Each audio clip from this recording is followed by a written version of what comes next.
My audience gave me lots of feedback surrounding their views of our documentary, radio advert and TV listing. I will first discuss how this feedback was helpful for our documentary.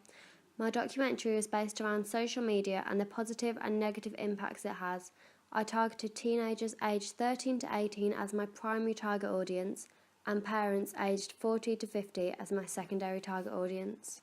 I will also discuss how this feedback was helpful for our TV listing and radio advert. Did the documentary teach you new information about social media? Yeah, it did teach me some new information about social media that I didn't know, like, for example, was it 91% of parents use Facebook? Yeah, I wasn't aware like how many people used it and how much it was like relevant within all of our lives. Yes, it did. I was really surprised by the statistics about parents using social media and particularly how few use LinkedIn.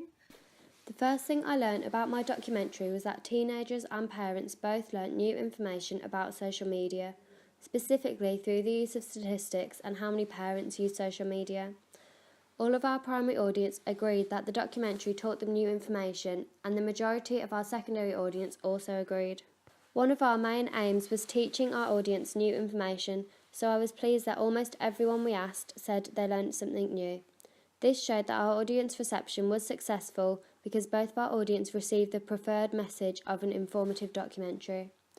Although one of our secondary audience members said they didn't learn anything new, I am still convinced that we included lots of interesting facts that most audiences wouldn't know already. Narrative theory can be applied here as we followed an open-ended narrative to allow audiences to have their own opinion on social media, as we gave positive and negative points to social media, then left the documentary on a comedic section to not influence the audience's decision on social media. Do you think the documentary was well shot? Yeah, I think it had like a range of like different shots as well, like it wasn't just repetitive and using the same ones all the time. I thought it was really well shot, yeah. Chat, Twitter, Facebook, Instagram. From the feedback I received off my primary audience, I found that everyone we asked said the documentary was very well shot. This was important because having a professional-looking documentary was important to us as it is more engaging for audiences to watch. Yes, the documentary was very well shot, very visual, very entertaining. Yes, it was very clear and it was easy to watch. My secondary audience also stated that the documentary was well shot, which is important because parents are less likely than teenagers to watch a poorly shot documentary. Our documentary looks well shot and professional because we added codes and conventions seen in other successful documentaries, including an on-screen presenter which kept our audience engaged, and 2 expert interviews, one of the age of our primary audience and the other appealing to our secondary audience. We developed a convention of using an on-screen presenter or a voiceover because we used both. I believe this helped engage our audience further and made our documentary stand out. Do you think the DPS and radio advert were well written? I would have to disagree on that one. Like I said, the radio advert was kind of lacking something because it wasn't as entertaining as the DPS and the documentary as well. And yeah. I learnt that my primary target audience thought the DPS was well written, but only a few thought the radio advert was. Others found the radio advert slightly boring and thought music could have been added to change this. I would agree with this as I feel the radio advert doesn't open with an engaging voice. You're always on social media, get a life. I feel the speech of "you're always on social media, get a life" could have been more enthusiastic to replicate the other speech and to link to the presenter's enthusiasm seen in the documentary. I don't listen very well, so the radio advert for me was a little flat. Probably well written, but the actual radio advert probably wasn't well presented as such. It's a bit flat, a bit boring. Our secondary audience also thought the DPS was well written. However, one member of our secondary audience felt the size of the masthead could have been slightly smaller, whilst the article and headline could have been slightly bigger. However, our secondary target audience also stated the radio advert wasn't as interesting or well written. It can't be good being around negativity all the time.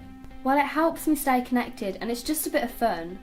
I feel we also could have improved this through the music being slightly louder and running throughout the entire advert.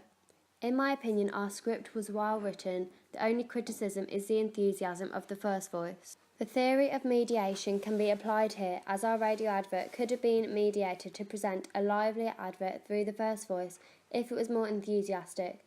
However, this was unsuccessful and did not reflect the energy in our documentary. Do you think all three products promoted each other well? Yeah, definitely. Yeah, they all linked quite well together, and because there was continuity with the presenter and stuff, it was like you could tell that they all went together. My primary target audience felt that the DPS and radio advert both reflected the documentary well and felt that all three products linked together. I would agree with this, however, I feel the DPS is better at reflecting the energy within the documentary compared to the flat energy in the radio advert. I feel the clips of the expert interview used in the radio advert should have been different to exactly match the clips used in the documentary. To a certain extent, yes. Again, the radio advert, I can't really recall it referring back to the documentary. It did talk about a time for the documentary. Again, to a degree. Radio one's probably, again, like I say, it's just a bit boring. So it's had the same message, but didn't actually come across as visual. Well, obviously not so visual, but it didn't come across as so well. My secondary audience felt the DPS reflected the documentary very well as the colour scheme matched and felt they were both eye-catching and felt lively through the enthusiastic presenter being shown throughout both products. They felt that the radio advert reflected the documentary and DPS less because they felt it only gave a date and time that let them know it was the same documentary.